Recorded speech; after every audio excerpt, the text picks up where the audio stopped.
আসসালামু আলাইকুম। আমন্ত্রণ জিটিভি সংবাদে, আপনাদের সাথে আছে আমি রাকিবুল্লাহ সরকার। দর্শক, এবার পূজার খবর জানাতে খুলনা থেকে যুক্ত হচ্ছেন সহকর্মী শেখ লিয়াকত হোসেন। লিয়াকত, খুলনায় মহা অষ্টমীর আয়োজন কেমন দেখছেন?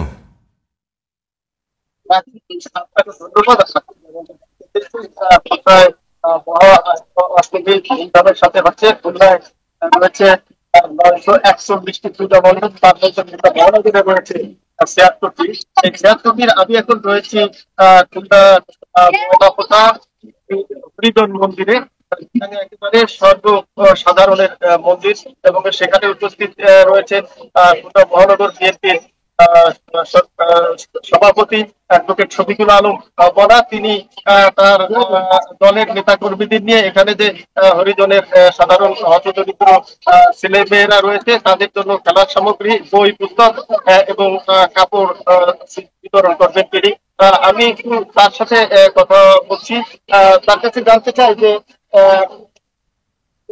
আপনারা কোথায় এই যে পূজা উদযাপনে কিভাবে সহযোগিতা করছেন এবং দলের কোনো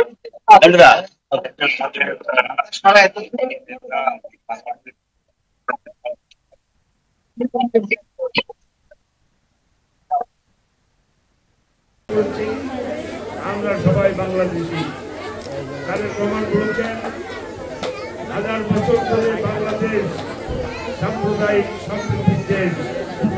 এদেশে হাজার বছর ধরে আমরা হিন্দু মুসলমান বৌদ্ধ খ্রিস্টান পাশাপাশি বসবাস করেছি, একসাথে বেড়ে উঠেছি, একসাথে আমাদের উৎসব আমরা পালন করেছি। আজকে যারা ধর্মের নামে জাতিকে বিভক্ত করতে চায়, আজকে যারা দেশকে করতে চায়, এদের থেকে আপনাদেরকে সাবধান থাকতে হবে। আপনাদেরকে মনে রাখতে হবে, যদি আপনাদের ভোটে আগামীতে একটি সংস্থায় যায়, দেশ নায়ক তারেক রহমান যদি প্রধানমন্ত্রী হন, এই হরিজন পল্লীর সমস্যা আগামীতে ইনশাআল্লাহ এই সমস্যার সমাধান হবে। লিয়াকত, আপনাকে ধন্যবাদ।